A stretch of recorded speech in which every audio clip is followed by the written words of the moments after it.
Welcome to Man in America, a voice of reason in a world gone mad. I'm your host, Seth Holhouse. So, speaking of a world gone mad, my guest today, Dr. Kirk Moore, is the pinnacle, the example of what happens in a world that has truly gone mad. Dr. Kirk Moore is now under investigation and he's going to trial. He's being targeted by the DOJ. And also, through like the HHS, I think the FBI was involved. There's a whole host of agencies that have been targeting him, not because he was an evil doctor that was harming people or scamming people or abusing patients while they were under anesthesia. No, he's being targeted and potentially facing up to 35 years in prison for saving over 2,000 people from getting the COVID vaccine that we now know has caused turbo cancer, sudden death, myocarditis, autoimmune disorders. The list just goes on and on and on. That there's over 2,000 people that were, because their kids had to go to school or because of their work, that they had vaccine mandates, that he gave them an option to take a saline shot instead of the vaccine, quote unquote, vaccine that we now know has caused catastrophic damage to humanity. And he offered them a way out by allowing them to take a saline shot instead and still be able to go to school, still be able to keep their job, etc. And yet now he is being targeted. In the past couple of years, he's been intensely targeted as really, I would say, as a political example of what happens when someone goes against the medical system. And again, he's facing up to 35 years in prison for this, which is absolutely mind-blowing. And it's not like he lied to his patients and that they wanted the COVID vaccine and he gave them something instead. These are people that he was fully transparent. He said, look, here's the vaccine insert right here. Nothing on there. So he explained the risk. He gave his patients informed consent, and he did something that I look at as being very brave and courageous.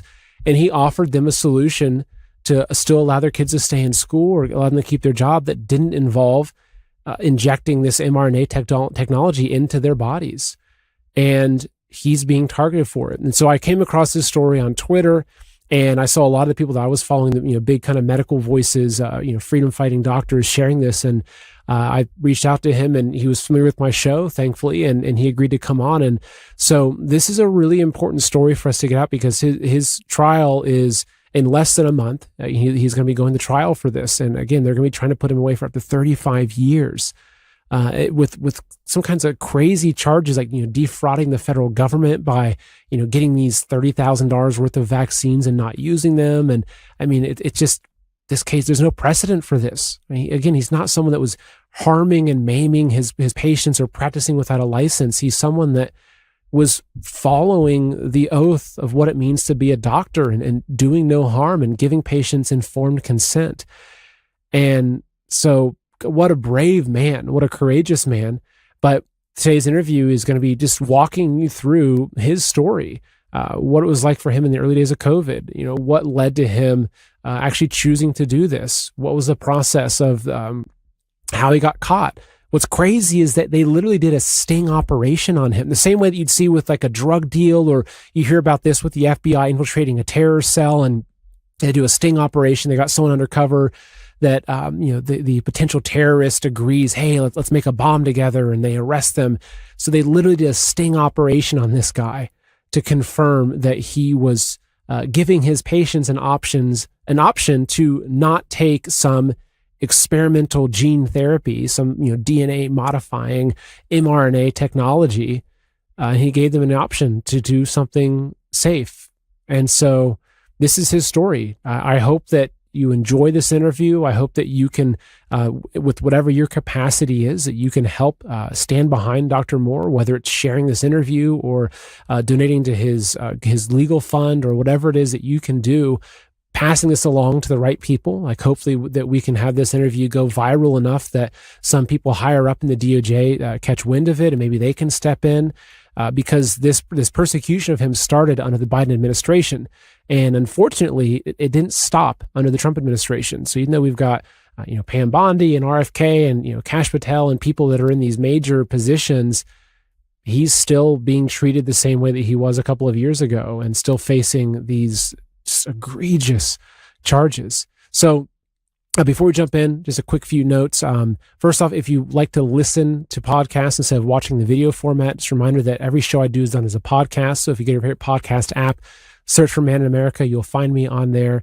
And also, if you're watching this on Rumble or any platform that allows you to like or give it a thumbs up or leave a comment, please do. That always helps us to reach more people since we're heavily shadow banned. Actually, I just found out last night, my wife, Kate, called me. I was out running an errand.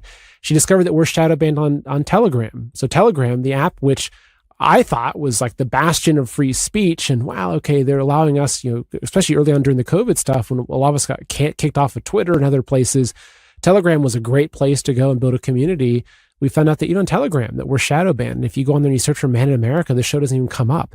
And so it's really the only way that we can reach people is, through people like you watching and sharing, because the algorithms and the big platforms, they don't like this information getting out because we're questioning the system, and that is not good.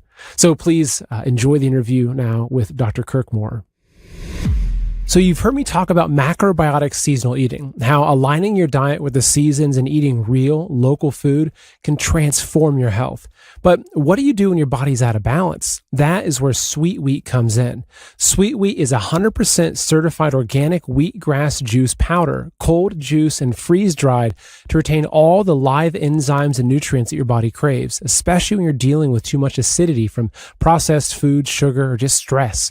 Just one scoop gives you the alkalizing power of over 1.5 pounds of vegetables, helping to reduce inflammation, improve digestion, support detox, and balance your body's pH all the way that nature intended. It's vegan, non-GMO, gluten-free, and made right here in the good old US of A. So it's safe for all ages, even for kids and pets. You can get Sweet Wheat from Brightcore for 25% off with the code MANINAMERICA at mybrightcore.com/MANINAMERICA or call 888-575-6488 for up to 50% off and free shipping, but only when you call. And if you want to dive deeper into this topic and understand how Sweet Wheat supports macrobiotic principles, go watch my recent full interview with the Brightcore founder, Kim Bright. It'll change the way you think about your food. Just click the link below to check it out. Dr. Moore, it's an honor to have you on the show. Thank you so much for joining us today. Well, hi, Seth. Thanks for having me. Absolutely. So your story is a very, very important story for us to get out right now for a lot of reasons. But instead of me trying to tell your story or my understanding of it, why don't you walk us through just the story of you being a doctor, what you saw happening with the COVID kind of vaccines or shots, how you handled it, and really kind of what's led us up to here today. So if you sort of walk through your story, I might jump into some questions, but your story is so important that I really want to hear it coming from you. Yeah. So my story starts just like anybody else. I mean, there's obviously a history behind me, but my story with COVID started obviously in 2020. And I was no different than I don't think most other people out there, or the vast majority of other people. I was hearing stories in January, February of this, deadly virus that had started in China that was killing people, that people were dying by the hundreds, and seeing pictures of the deaths and the what do you call it when the crematoriums and everything else in China, and all of the hot spots that they were showing on TV. And so I was just kind of like, okay, keeping it peripherally, but I'm somebody that when I'm a plastic surgeon. So when I operate in the operating room, I actually listen to podcasts. So, and I tend to listen to kind of current event podcasts. And so I was hearing about this while I was operating. So then you start hearing about lockdowns, you start seeing all that stuff about all those people that were dying supposedly in Italy and Spain. The first cases that hit the West Coast and then that hit New York. Lockdowns are coming. The governor of Utah says, hey, we're going to shut down such and such a date. I think it was like March boy, 21st, 22nd, something like that. And so on a Tuesday, and I believe it was March 16th, I went home after surgery, saw something. I don't remember specifically what it was, but again, along those same lines. And I called my office manager, said, hey, they're going to shut us down next week anyway. Let's just call it and cancel everything, postpone all our surgeries. I'll have somebody go into the office just to kind of be there, but we're going to close the doors and everything else. I mean, my logic at that point was when 2019, I had a 11-year-old and a 15-year-old daughter. So I had an 11-year-old son, a 15-year-old daughter that I'm raising by myself. And so I just didn't want to put them in any danger by me being exposed to somebody that's presumably coming into my office infected, right? That was my mentality. So, starting with that night, knowing I didn't have anything else to do, I just got nothing to do but sit here. I'm talking to you on the same laptop that I was doing all that research on. I just started doing research. I had already heard a little bit about a guy by the name of Dr. Vladimir Zelenko. I don't, again, timing is a little bit off because I didn't journal everything, but, I had heard about him and treating and treatment. And so I just started researching. And so I'm already kind of in tune. I'm a conservative guy, kind of libertarian leaning. And so I get certain newscasts and news posts and emails in my inbox and everything else. And so I start getting all this stuff. And I'll tell you, so from that Tuesday afternoon to probably Wednesday afternoon, Thursday morning, I did a 180. I was ready to open my office back up. I was ready to go back to work. I was just like, this is just a bunch of BS. Like I said, I hated microbiology when I was in medical school and college. I just thought it was something that I just had to check the box and get through and take my test and manage it and everything else. I'm not going to be an infectious disease doctor. I don't care. I'm just going to look at the lab results. Somebody sends me something sensitive to this antibiotic. So, hey, that's what I'm going to give them. But when I realized, that this was just nothing but scare tactics and fake, and everything else. And I think the first red flag to me the major red flag was, hey, we have no treatment for this. Just go home. And, when you're really sick and you're dying, you need to call an ambulance. And you can barely take a deep breath and come into the hospital and we'll treat you.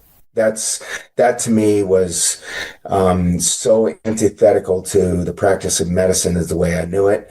And I've talked about this before. It's kind of like me telling a patient of mine that finds a lump on her breast to wait, to not do anything about the lump. Okay, that either she feels or is noticed on a mammogram or whatever. To wait till it erodes through the skin and your breast is falling off, and then at that point we'll treat you. That was the analogy that I took because it applied directly to what my practice of medicine and practice in surgery had always been. And so it didn't make any sense to me. And that to me just was kind of like, hey, wait a minute, why are we doing this? We're not treating people. Why not Advil? Why not Tylenol? Why aren't we giving them, antibiotics? People give people with the flu antibiotics all the time. So why are we not treating people? So that was kind of the very beginning of, where we were. And so what happened once you saw the vaccine rollout kind of unfold? Because I remember back, because I started this show in 2020. And so I remember some of the earlier interviews that were going really viral among the places I was looking, right? Some of the interviews with like Sherry Tenpenny or Dr. Peter McCullough or Dr. Zelenko, when they're talking about, basically all the red flags they were seeing in these quote unquote vaccines, right? And not to mention that the things like hydroxychloroquine and different treatments were being completely demonized and mocked. So of course there was no treatment. So it was issued the EUA so they could roll this thing out to the public. But as you saw the vaccine kind of being prepared and then rolled out, what was your stance on that, and what were you thinking and just watching? Yeah, well, I mentioned before, the first red flag to me was, hey, we don't have any treatment. Wait till you're dying and then come into the hospital. The second red flag to me was we're not going to get anywhere until we put a needle in everybody's arm that's walking the face of this earth. And I started medical school in 1989, and I got shingles from my first hepatitis B vaccine. So I have not had I've had one vaccine since then. That was the yellow fever shot in order to get to Africa for a couple of humanitarian trips, but that's it.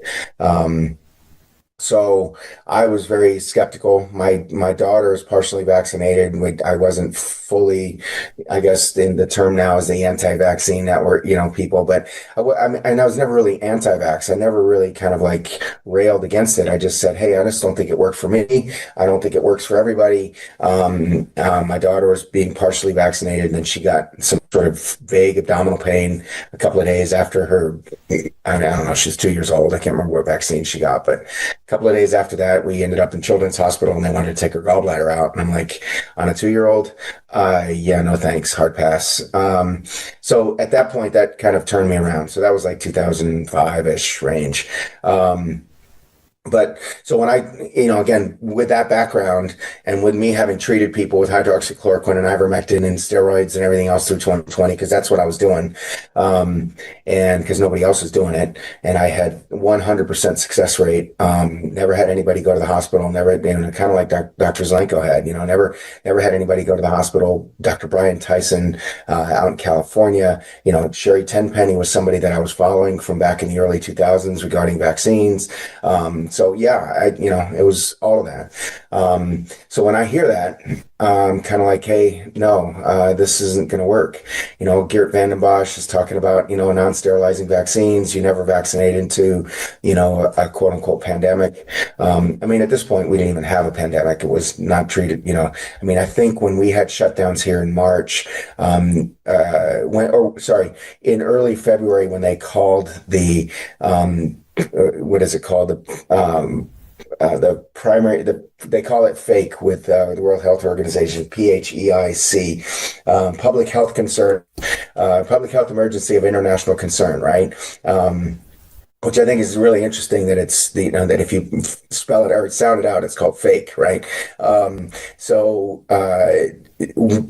they announced that, there had been one death, and worldwide.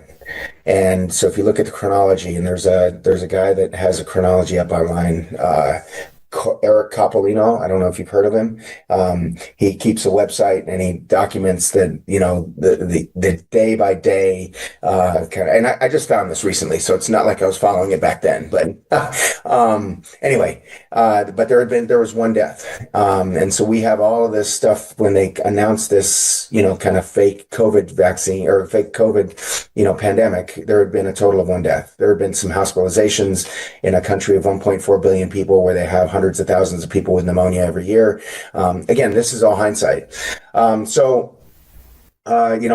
Vaccines come around, I'm already skeptic. And I'm like, there's just no way, we don't have vaccine. We've been trying to get a vaccine for cancer for 100 years. We've been trying to get a vaccine for AIDS for the last 40. And you're telling me that in January of this year, you guys have this, deadly virus that is some mutated form of something that either came out of a lab or was, some pangolin was messing with a bat and, came up with this, kind of weird concoction of something. And all of a sudden you're going to get a vaccine for this and solve, a viral illness that has been around since mankind was, since before mankind. And you're going to do this in 9 months. And I was like, no, that's just not going to happen. So I'm on the periphery. So this is, November 20th, they launched it. And they, first come out to the, healthcare workers because they're the ones that are most at risk, which is really interesting because they're the ones that weren't dying during COVID, but they were taking care of all these people that were supposedly infected. And then at the end of January, we had 700 deaths that had been reported to VAERS, and like I think 19,000 or so, severe adverse events reported to VAERS in 1 month. Call it 6 weeks if you want to, from December 20th. And I was just like, yeah, they're going to shut this thing down. They had 50 deaths with the swine flu in the mid 70s. I was 10 years old. They'll shut this down, and they didn't, and they kept pushing and they kept going. And, now they're, in the background, you're hearing mandates and, Donald Trump was president in 2020, and then Biden gets elected. Kamala Harris and Joe Biden are like, I will never take this vaccine. And then all of a sudden they're talking about mandating it for all of mankind.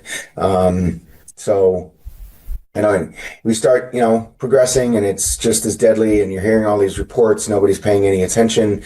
Lawsuits happening, lawsuits getting dropped.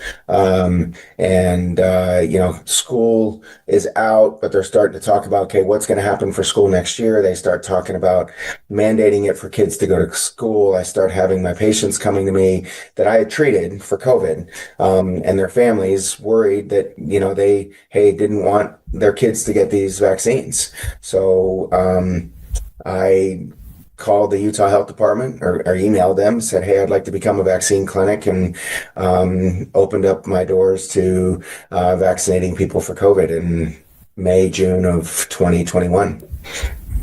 So you basically then became a vaccine clinic, but you had all these, these patients coming to you saying, look, they didn't want to get the COVID vaccine. And so how did you handle that? Because this then ties us into where we are today with the DOJ coming after you, right? So this is where like, the story arc takes this wild twist, and the real kind of battle opens up here. So what were you doing if someone that you knew was saying, hey, look, Dr. Moore, I'm kind of hesitant about this COVID vaccine.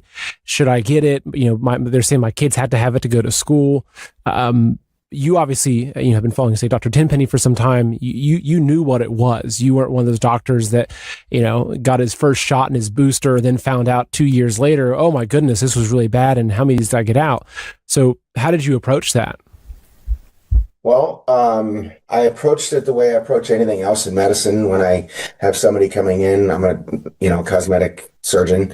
I have somebody coming in that wants a breast augmentation. I sit them down. I do an exam. I, evaluate them. I hear what it is that they're interested in doing. And I talk to them about what the pros and cons are. I give them full informed consent. I tell them what the issues are, what implants are, what the complications are, what the potential risks are, both short term, long term, because we have 40, 50 years of data about breast implants. And so we can give them a very, we have a very informed discussion with them about the risks of autoimmune diseases, the risk of cancer, the risk of infection, the risk of, kind of having what's called capsular contracture, which is hardening around the implants. And, what happens when we do that? And, how do we address that? So that's just the way I do it. It's the way I've always done medicine. We should be doing informed consent.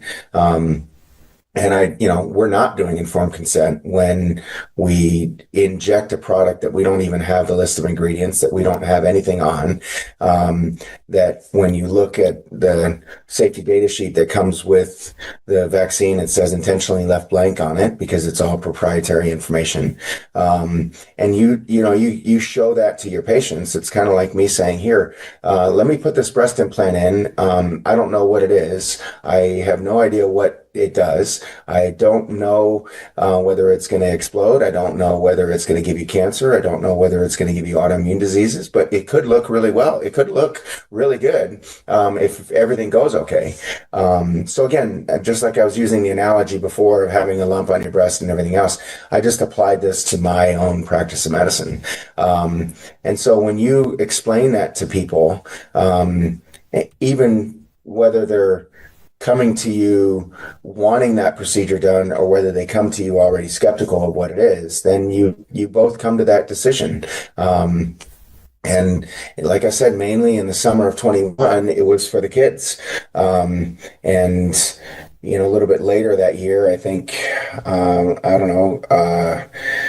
August, September, they started mandating it for, for federal employees. OSHA came out with their mandate. They mandated it for healthcare workers. I think Texas Methodist was the first hospital in the country to mandate it for all of their employees, not just their, kind of public facing healthcare employees. And they struggle with that. So I provided full informed consent to my patients, and then we proceeded with kind of giving them, what we discussed was, an option. And the option at that time was just a saline shot as kind of a control. The main reason for that was I didn't want a 12, 13-year-old kid going to school and saying, hey, here's, and having them get in trouble, or not in trouble, but discussing it with their friends and saying, I never got a shot. So I gave them a shot. So basically, you saw the potential harm of this, and not just the harm, but just the lack of transparency, right? You made a good point about the implants, or it's almost like if I'm buying, say, a $30 scale for my espresso machine, right? I'm looking at Amazon, I'm reading reviews, I'm seeing, okay, how does it work? Is this going to be a good thing for me? I research it, right? Like most of us do. Yet you have this experimental, vaccine, quote unquote vaccine, that it's like, imagine, being forced to buy something is okay. You have to go buy this, but it's like, well, there's no reviews, there's no description. Like, how do I even know what it is or what it does? Right. So like, most people, but I want you $30. Exactly. Right. And that's just, it's such a simple analogy that people they'll spend more time researching and spending, a tiny purchase on Amazon than actually looking at what they're injecting into their body. And so what you were doing, as I understand it, is obviously sharing the information of what you've probably seen, the results of VAERS data, but then okay, here's your intentional blank, here's your sheet of paper that tells you what's in this. Oh, there's nothing on there, right? Which is from what I understand is like that's not common in the medical industry, and so you came to the conclusion that this is potentially harmful, but you wanted to give people an option to, give them saline instead. And so they would still be able to, have their papers, right? Like, okay, hey, look, here's I did get this shot, et cetera. So, for one, I congratulate you for just your courage and your discernment. And I know that we'll get into what's happening with the DOJ and everything, and just keep in mind that if there's anything that you want to say, hey, Seth, I can't talk about that because of legal issues, I completely respect that, right? Because I know that this is a very sensitive issue.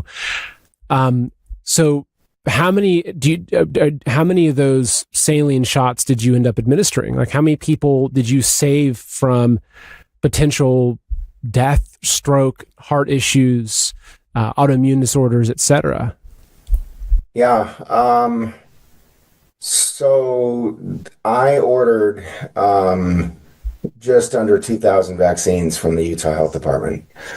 So that's what you mentioned it. That's what we're at. The federal government in January of 23 indicted us, 4 of us. So myself, my business, actually 5. So 4 people in my business. So myself, my office manager, another employee of mine, and a neighbor of mine that had gotten involved. Her name is Chris. And then my business. So, in January 23, they showed up. They confiscated with a search warrant. There were 10 or 11, federal officers lined up along the stairway. Kind of, again, show of force, unnecessary. Some of them wearing vests, some of them not. And confiscated my phone and the phone of my office manager. And we didn't know anything at the time. I called my attorney, who was not a criminal attorney, just a real estate guy. And we, gave him our phones. The week later, we find out through the news that we had been indicted. And then a week or so after that, we have our arraignment. I never got served. We never got arrested. And it's been a kind of a bug in my craw since then, because, you hear of people being let off because the process wasn't done properly at times. So anyway, I went down that rabbit hole. We can talk about that in just a little bit, but that's the story. So between May of 21 and October-ish of 22, we ordered about 2,000, just under 2,000 vaccines from the Utah Health Department. And so basically then at some point federal agents show up and you get hit by this freight train of like, oh my gosh, what's happening? How did they discover you were doing this? Like what was it that even tipped them off to understand what was happening here? This month, Tax Network USA proudly celebrates American Pride Month, honoring freedom, resilience, and financial independence. To mark the occasion, they're offering 10% off all services for a limited time.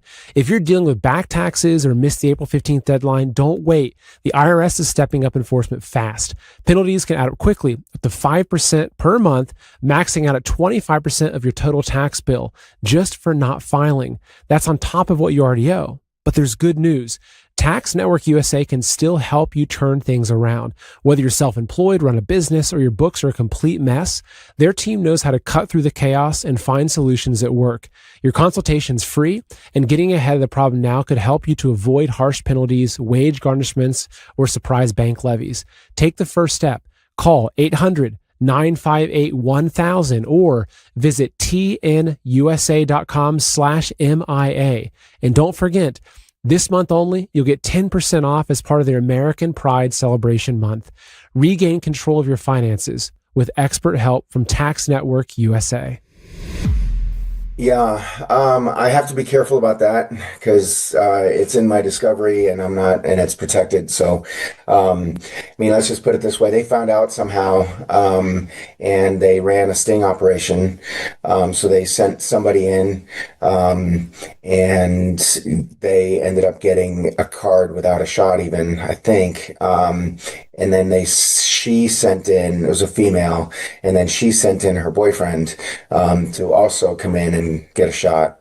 They questioned us about what we were doing with kids and how we were addressing that. And then that was kind of spring, summer of 2022. And so then a year later, they kind of put everything together. So they ran a sting operation on you with like basically kind of like an informant, not an informant, right? Like, what do you call those people that are, the ones that kind of go undercover to catch you in the crime, right? So an undercover police officer that ran a sting operation and, came in. The interesting thing about it is the second police officer that came in, so we get indicted, 2 police officers can confirm what it was that we were doing. And in January of this year, so 6 months ago, they had to redo their indictment because sometime last fall, the second police officer that came in got busted for selling bath salts. So selling, drugs worth probably hundreds of thousands, millions of dollars, okay, that he was stealing from the confiscated, stash of, drugs that they were finding. So basically he was moving it from one location to another, and then he was the middleman making the money. So they had to take out that part on their indictment that, they had a corroborating, witness or corroborating story of a second. Gosh. And so were these local police officers or were these federal agents? They were federal. It was a task force. It was the FBI. It was the OIG's office of the HHS, and it was the Department of, so DHS was another agency, and I think the DEA was involved peripherally, but So we, like I said, they've spent millions of dollars untold numbers of hours to come after me and my staff and my neighbor over $28,000 of fraud. So it's an interesting argument. I mean, it's interesting to look at it. So there are no laws. Sorry, I interrupted you. Go ahead. Oh no, I was just going to ask.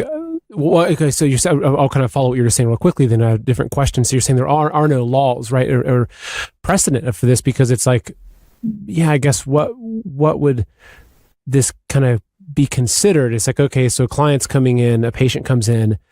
I'm just thinking about legally, right? Okay, typically what doctors get in trouble because they drug their patients and they molest them while they're under anesthesia or something, right? Something terrible, but or write fake prescriptions or write narcotics. There you go, right? Patient who then goes out and sells them, and those kinds of things, right? So that's those are the things that docs get in trouble for. Yeah, but not like the patient comes in to get a vaccine and they consent to receiving saline instead, right? Like I don't imagine there's a big book of precedent for this, right? And so is the DOJ, is this the main kind of agency that's coming after you? And well, now it is, yeah. So now it's turned over, obviously, to the DOJ to prosecute this, and so they're the ones that are kind of going down this road. So they're the ones that are prosecuting me. They're the ones that are, in my opinion, persecuting me just because of my. They claim that it's a political statement. It has nothing to do with politics. It's just purely medicine. They're the ones that are bringing politics into it. Yeah. I mean, it's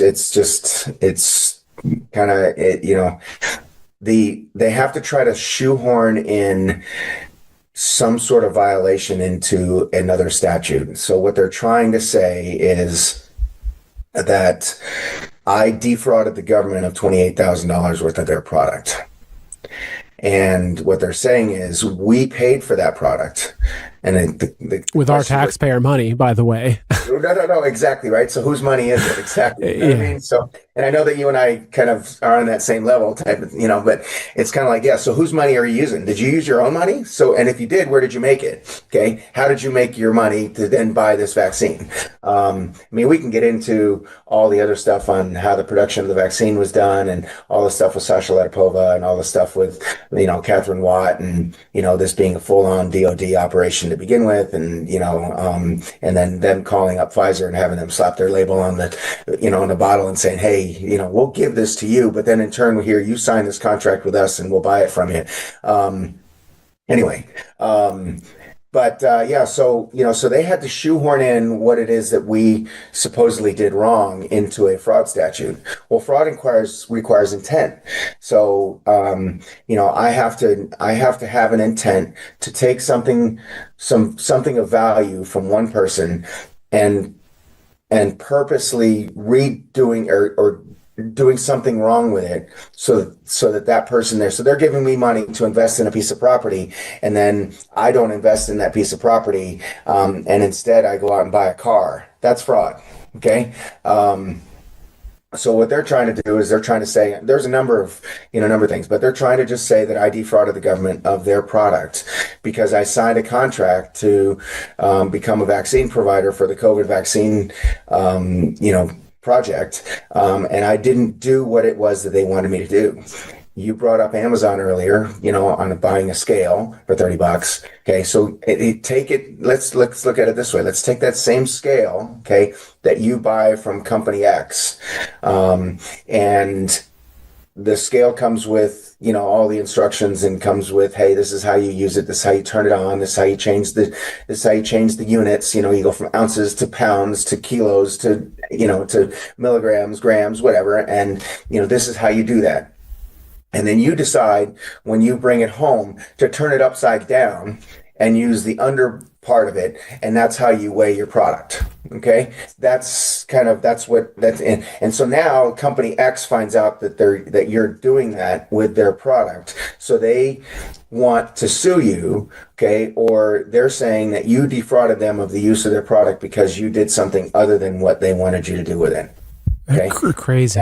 That's essentially that's the same analogy here. Okay, they're taking a product that they presumably never owned, or they're trying to tell you that they never owned, but they're buying it from a company and then they're delivering it to you. So now the other question is, when they deliver it to me, who owns it?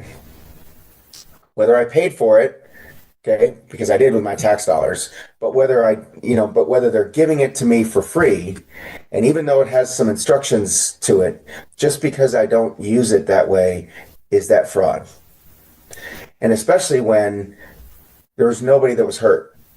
There are no injured patients. There are no injured party. Nobody's claiming that they got something that they didn't want, or nobody's claiming that they didn't get something that they did want.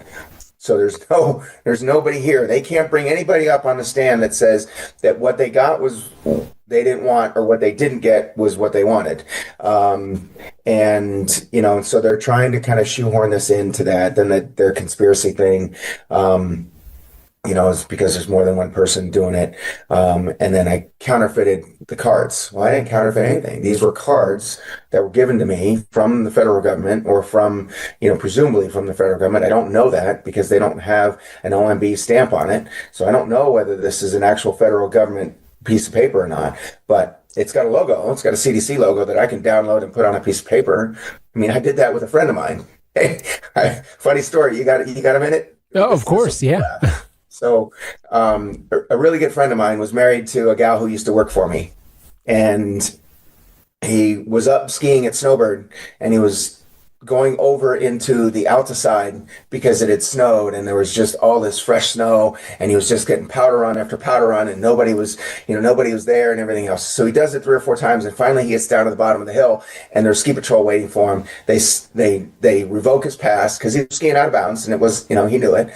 So they revoke his pass, and they said, hey, you'll have to call us, get a hold of us when you renew your pass, and we'll talk to you. So in the middle of the summer, this is where it comes from. I downloaded the Snowbird logo, okay, from the Snowbird website, put it on a piece of paper, and I wrote a letter, this official looking letter, and sent it to him, okay, saying, hey, you are now going to have to go through this remedial course. You are going to have to spend, 100 hours of community service and, whatever. I mean, I just kind of made this whole thing. Call this number to schedule your appointment. You must do so in the next 48 hours, or you will never get a Snowbird pass again in your life. Okay. So I sent this letter to him, and, and it was a full-on panic for him. His wife was telling me everything that was going on. And finally, I let him stew for about a week. And then finally I called up Ryan and go, hey, it was all fake, man. Because I actually gave him an actual phone number to call. That was the actual phone number for the safety office, or the ski patrol office at Snowbird. And so he was calling there, and they were like, we don't know what this is all about. Anyway, so I could have done the same thing with these cards, because there's nothing on there that makes them official other than that logo. Okay. And, there's people that have been thrown in jail, people that were selling cards online, people selling them on eBay that made $1.4 million. They were spending time in jail, and everything else. Yeah, Obama can do it with a birth certificate. Right. So anyway, yeah. That's what these cards were. So they're claiming that I counterfeited them. I didn't counterfeit anything. And then they're claiming that I destroyed government property, because after we were indicted, now my office manager, who's taken a plea deal, is telling the government that I told her to get rid of any vaccine that we still had in the office. 1, I didn't know that we had it in the office. 2, I found out later that the vaccine was never in the office because she just took it home, so that it was never there for anybody to actually even, potentially use it by mistake. And so she told the government that I told them to, for her to get rid of it. 1, if I had told her that, it was expired anyway and couldn't be used. It needed to just be thrown away anyway. And 2, it never happened. But, so anyway, those are the charges. And so what is the DOJ trying to accomplish with this? Like, what is their, do they want to put you behind bars? I mean, what are they aiming for here? Yeah, so we went through and tried to get when Pam Bondi got sworn in. I think the first day that she was there, the day after, she established this weaponization work group, which is supposed to be an agency or a committee to set up to try to go after any of the previous DOJ, political persecution cases. And I thought my case fit right into this. So we, sent our paperwork up the chain and got some answers back immediately and everything else. And then there was quiet for about 2 weeks. In the meantime, I think the prosecution, the U.S. Attorney's Office in Utah found out that we were going that route. And so then there was a very brief discussion of what a plea deal might look like. They were hesitant to just let me walk, because they wanted me to do jail time. And so they were like, well, we can knock this down to, a misdemeanor, but it'll be at least a year in jail, or not at least, but we want a year in jail. So I don't say I contemplated it, but we were thinking about it. I mean, it's a misdemeanor. I get to walk away. I'd already spent some time in jail, which is, probably we'll get to here in just a second, but within 24 hours, the weaponization work group sent us an email saying, we're not going to take up this case. It doesn't seem to fall within our wheelhouse. And so then we get a text or an email from the U.S. Attorney's Office saying, hey, whatever we were talking about before, we're not interested in talking about it anymore. There's no deal on the table. So they want to put me in jail. They want to, make an example out of me. I mentioned I've spent 34 days in jail. I've spent 3.5 months on an ankle monitor on house arrest. And the first part was I spent 12 days in jail, and then the summer of 23 on an ankle monitor because I have a motion to go pro se. They're claiming it was a sovereign citizen thing. It wasn't. I was just challenging the federal jurisdiction over me, and which some people claim is a sovereign citizen thing. It's just an argument that, hey, goes back and it was wrong. I probably shouldn't have done that. It pissed off the judge. And so he threw me in jail. But the interesting thing is, two of us did that. My office manager, Carrie, did that as well. So both of us filed the exact same motion. All we did was change the name at the top. And I spent 12 days in jail and she walked. So it's apparent that there's a target on your back, right? Like right. And I'd seen, I think it was from someone I was following that was, talking about this online, that it was up to 35 years. Like that was the number I had seen, that they're potentially trying to put you in prison for 35 years. Is that, like, it seems wild. Right. Right. I mean, people that murder people that rape little kids don't get that. No. I have, So that it was 15 when they added the charge of destruction of government property, because they're claiming that they could have used that product in their prosecution of me. So it's me kind of, trying to hide evidence. So that supposedly added a potential 20 years to my sentence. So that was in January of this year. So in taking away part of their case, they added another part of their case. So taking away the guy who was selling drugs, okay, and no longer could corroborate the story that the first agent came in to do, they added another charge, which is to increase the potential, level of jail time. I don't think that if I get convicted on fraud charges, there's typically a chart. My attorneys tell me that it's based on a point system.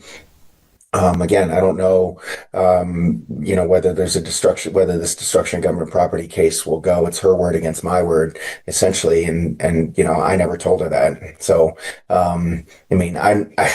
I told you, Seth, I didn't know that the vaccine, I never saw the vaccine get delivered. I never signed for any of the product that was delivered. It was always my office manager handling that. She would sign for it, or somebody else in the office would sign for it. I found out later that she was actually just taking the product home, keeping it, in the refrigerator, or just taking it home and throwing it away, because she just didn't want to have any of the product in her office, for anybody to make a mistake. And so it was, really kind of an interesting, thing for then her to turn around and say, I told her to throw it away.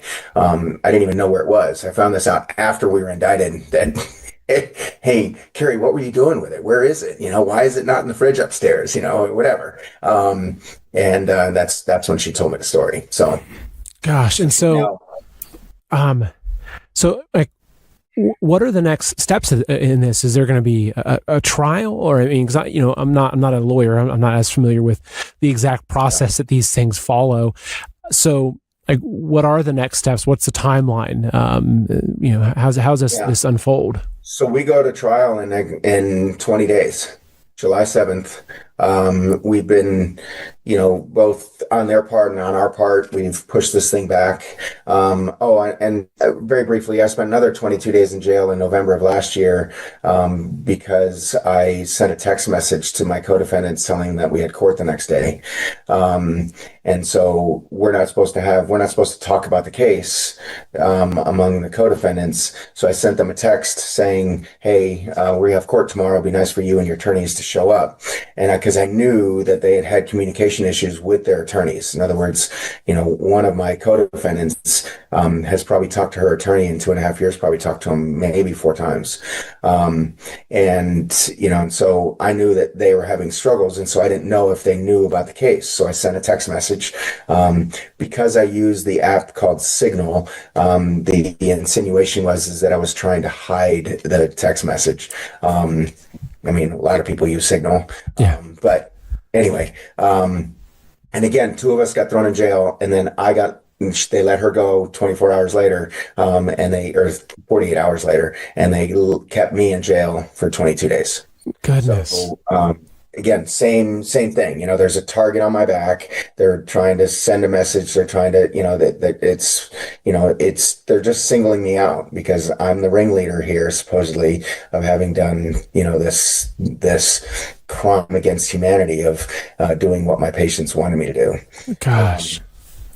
So we have trial in July. And it's around the corner.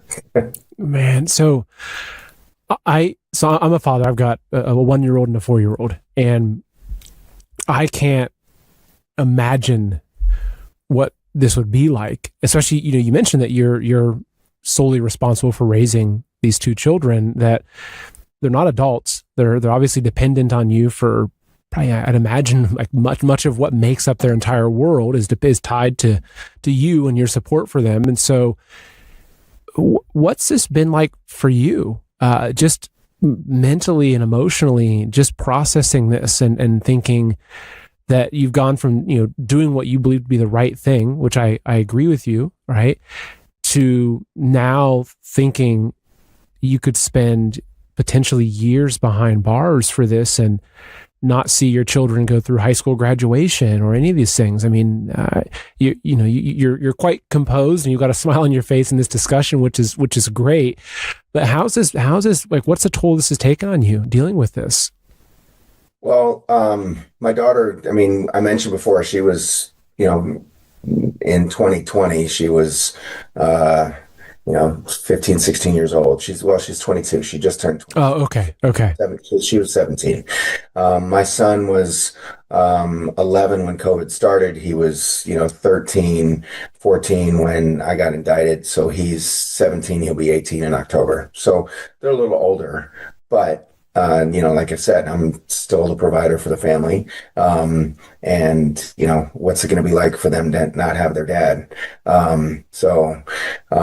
Maybe I should leave that question to them. No, it's been surreal. There are times where, I just, sit in my room and break down and cry. And then there's times where, when I public facing, talking to Seth Holhouse on a podcast, I put a smile on my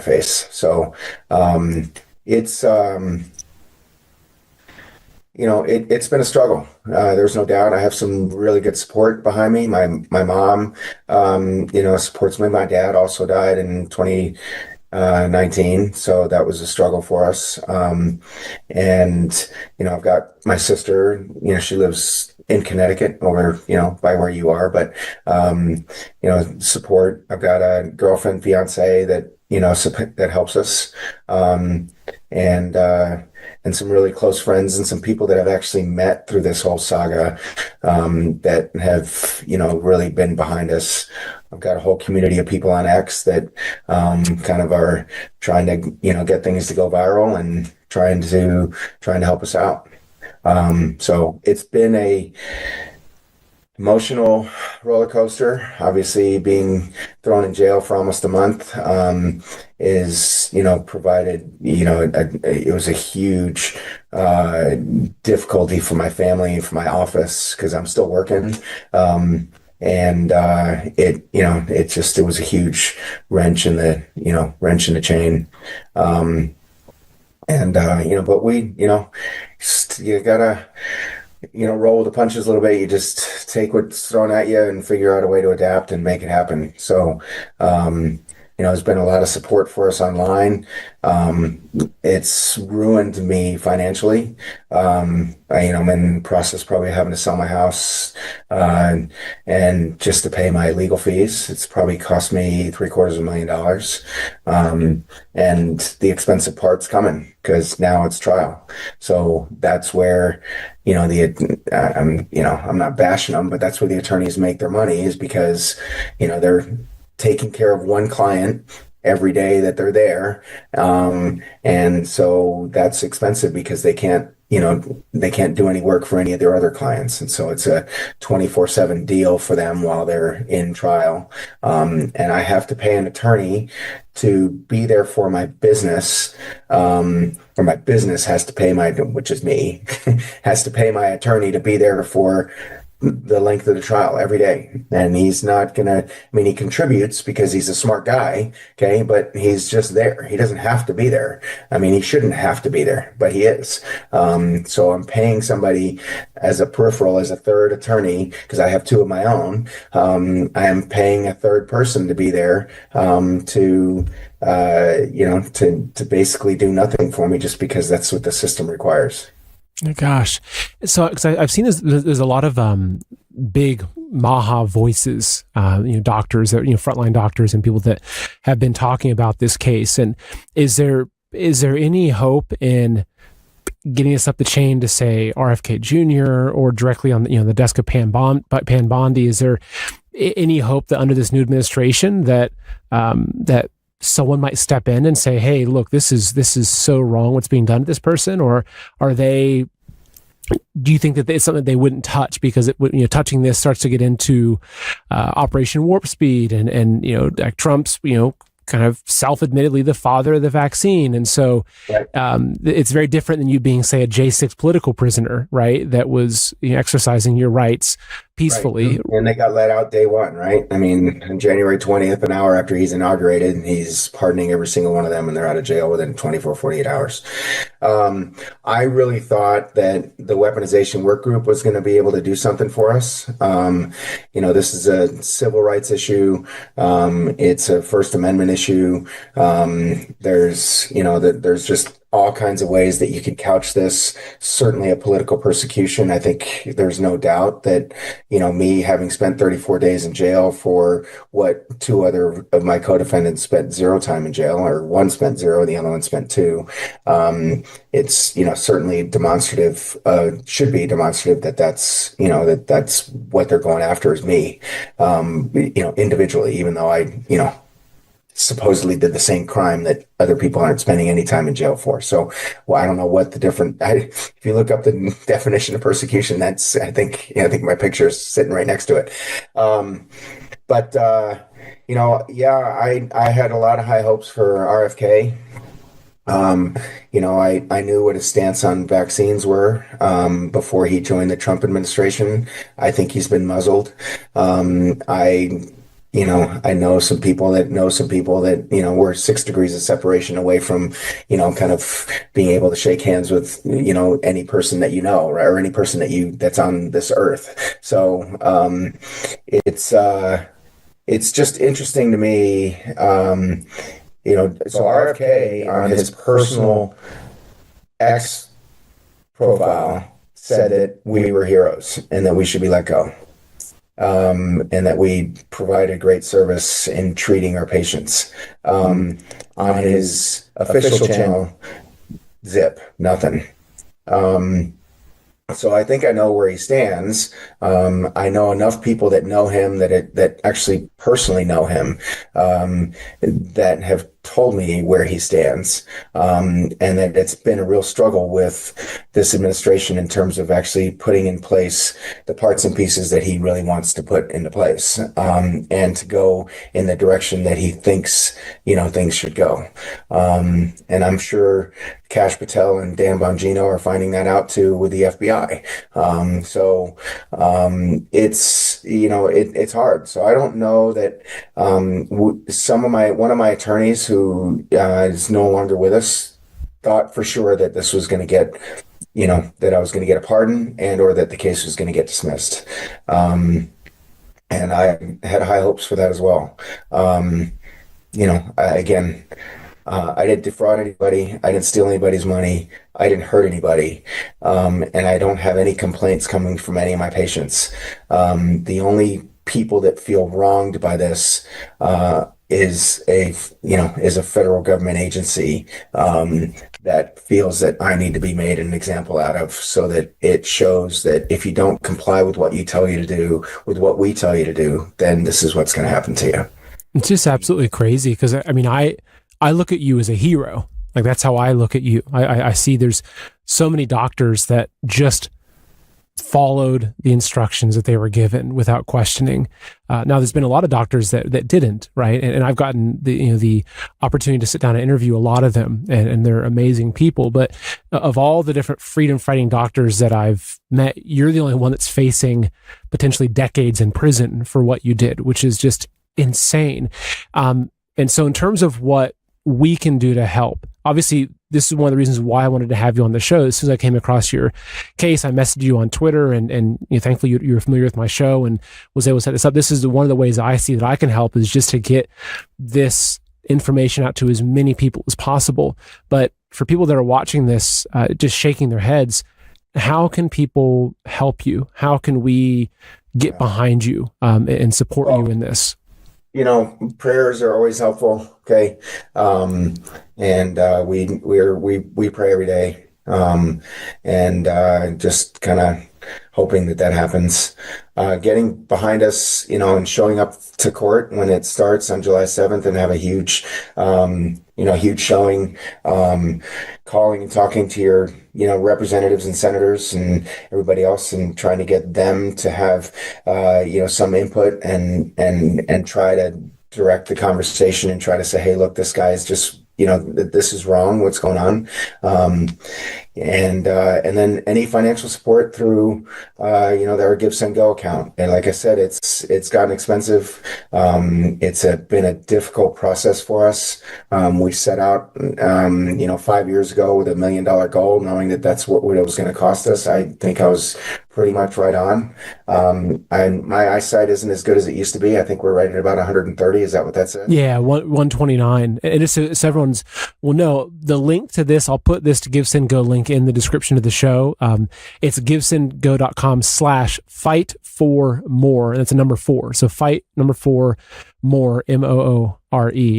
And this is, so I would encourage people to whatever they can help with for this, because I look at it as like, I feel like that I've been at war. I feel like that this podcast is a weapon of war, right? It's an information war. And this is one of the ways that I'm fighting. You're on the front line of the same war, right? What are we both fighting against? We're fighting against a tyrannical global system that wants to enslave us and wants to keep us sick and dead, right? To kind of put it bluntly. And so you're like a fallen soldier that that is on the front lines. You took a leg wound, and like, if we can't come to your aid and pull you off the battlefield and help, kind of fix your injury, you're just going to be left to history. And we can't let that happen at all. We can't let that happen.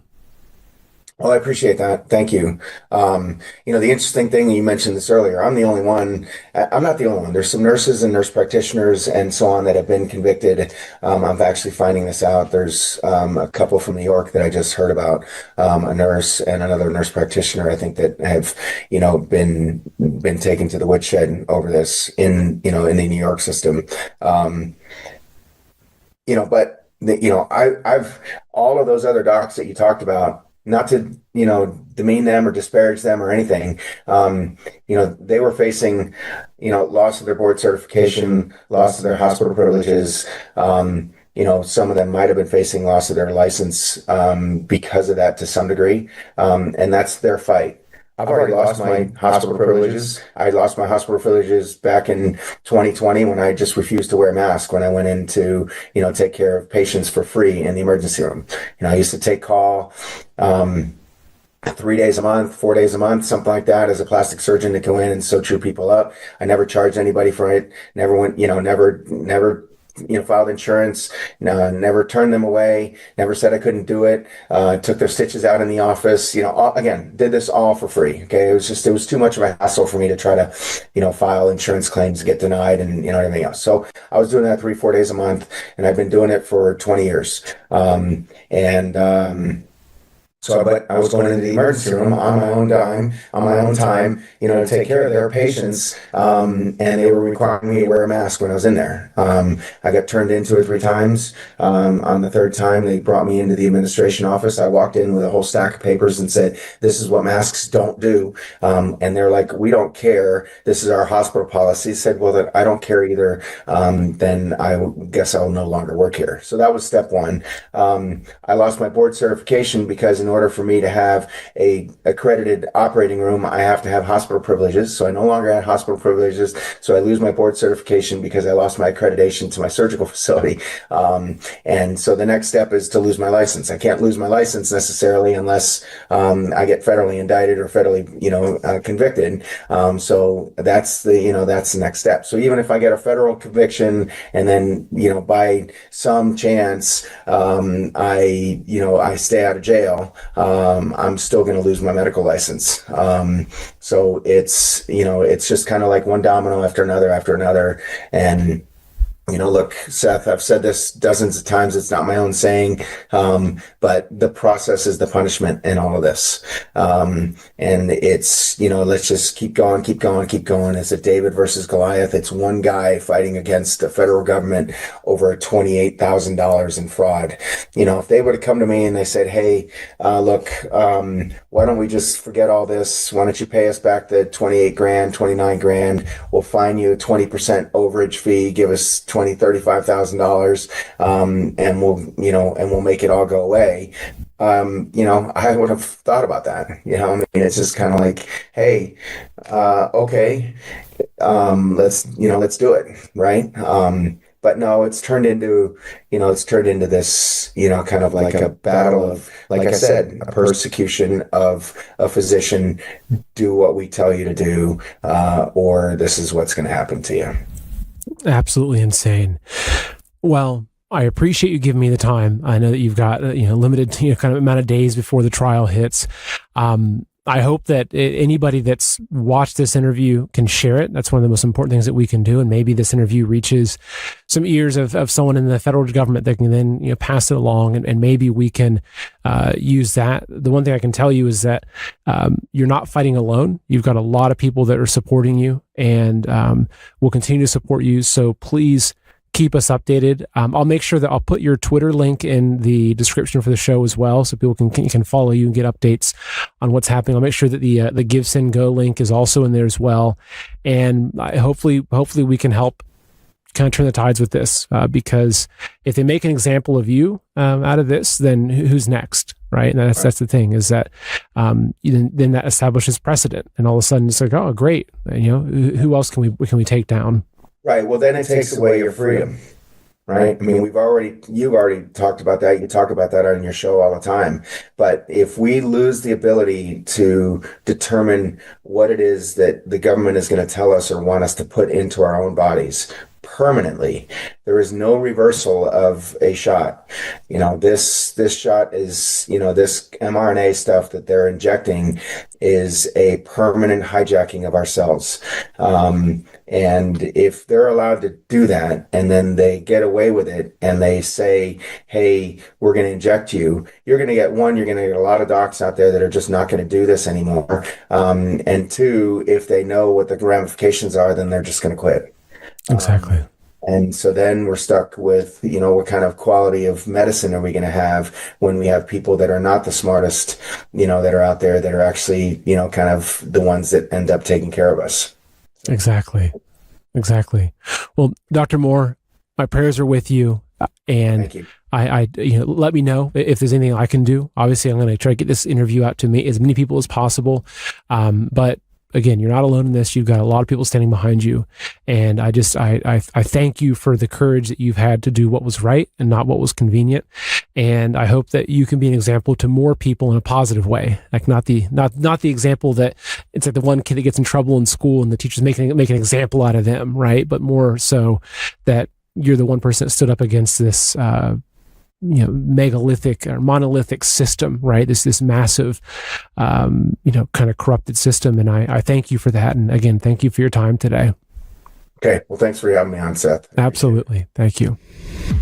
Here's the hard truth. Every 6 years, your dollar loses half its buying power. That means a $100,000 savings account today could feel like $50,000 by 2031. And you see it every time you fill up your tank, buy groceries, or pay the bills. Prices are up. Your dollar's down. But there's a simple way to protect the value of your savings with something real, something proven: gold, an asset that holds its value over time. And that's why I trust Noble Gold Investments.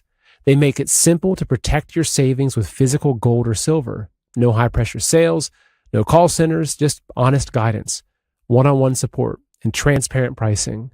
And right now, when you open a qualified account, Noble Gold will send you a free 10-ounce silver American flag bar as a thank you. So head over to goldwithseth.com or call 626-654-1906 today to learn more. Again, that's goldwithseth.com or 626-654-1906. Don't just protect your wealth, preserve its power.